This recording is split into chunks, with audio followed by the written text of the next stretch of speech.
ya pertimbangan hakim itu kan ya pasal 114 itu memang terbukti. Cuma kan hakim mempertimbangkan dengan SEMA Surat Edaran Mahkamah Agung nomor 3 tahun 2003. Jadi perbuatan terbukti, ya, tapi kan ya unsur-unsur pasalnya itu tidak mengindikasikan bahwa amar ini adalah sebagai pengedar atau penjual yang seperti dibilangkan jaksa. Jadi yang terbukti di sini amar itu adalah pengguna untuk dirinya sendiri, tapi karena dia melampaui dari SEMA itu, karena buktinya harusnya kan ya di bawah 1 gram ya. Ini kan 2,5 gram. Kemudian 0,5 gram.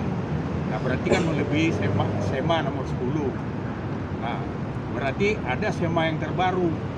Apabila perbuatan pasal 114 ayat 1 narkotika itu terbukti, tapi dia itu bukanlah sebagai pengedar atau penjual, dia adalah sebagai pengguna, berarti hakim boleh tidak menjatuhkan hukuman tidak sesuai dengan ancaman pasal 114 ayat 1. Nah, jadi boleh di bawah itu. Dan kemudian kan ada yang kita lihat ya dalam keputusan itu yang membahagiakan kita juga. Contohnya kan di dalam keputusan itu jaksa kan tidak sungguh-sungguh melaksanakan haknya amar untuk di asesmen TAT dan medis. Itu pertimbangan hakim juga untuk meringankan amar, karena hak-hak dia untuk di asesmen TAT dan medis itu kan tidak dilaksanakan. Itu. Kemudian menerima atau ajukan banding nantinya? Ya kalau kita kan nerima.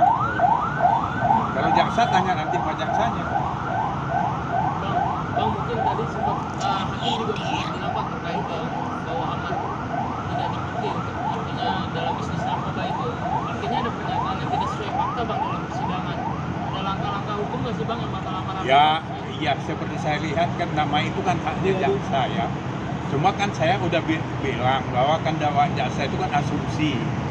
Nah ini kan terbukti bahwa kan dakwaan jaksa itu asumsi aja bahwa seolah-olah amar nih pengedar nih kan menjual sampai 95 gram, 100 gram.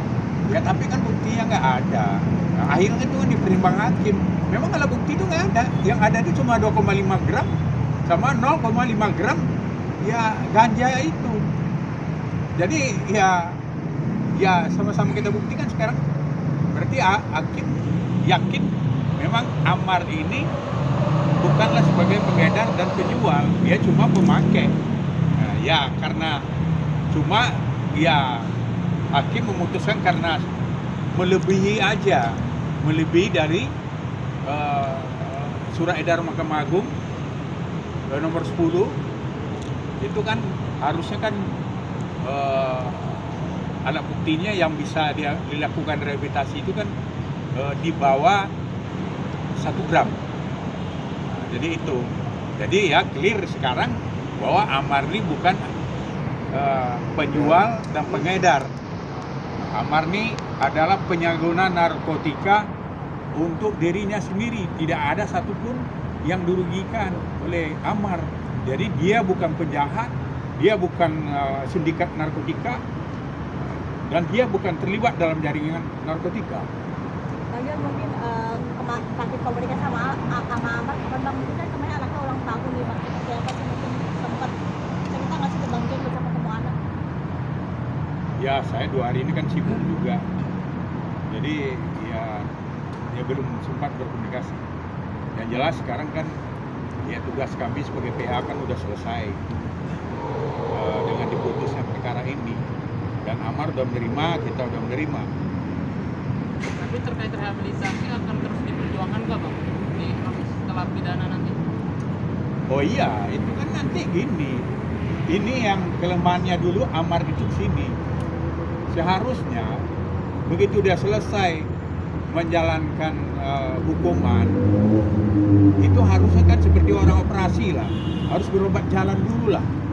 Jangan langsung ya dia yakin dengan dirinya bahwa dia udah terlepas dari narkotika. Jadi harusnya begitu dia selesai, ya kan dia harus, ya seperti Ali bilang kan, boleh melaporkan diri ke BNN, BNP terdekat. Jadi semacam, atau kalau merasa mampu untuk membayar, ya kan boleh dia meminta ke dokter ketergantungan obat-obatan, RSO ya, RSO. Nah, jadi itu yang dulu yang lemahnya Amar pada waktu peristiwa yang kedua. Kalau dulu kami waktu peristiwa yang ke-1, begitu Amar keluar, belum kita biarkan, dia tetap waktu itu di bawah pengawasan natural, balai rehabilitasi natural. Nah itu kalau nggak salah itu selama 2 tahun ya, saya waktu itu PH-nya operasi. Nah pada waktu sekarang dia begitu keluar, nah tidak ada yang mengawasi. Alhamdulillah hakim menurut saya punya hati nurani. Untuk asesmen rehabilitasi sendiri akan dipersulit nggak, mengingat kan Amar udah 3 kali mate gitu. Apakah memang ada kesulitan untuk mengajukan asesmen itu?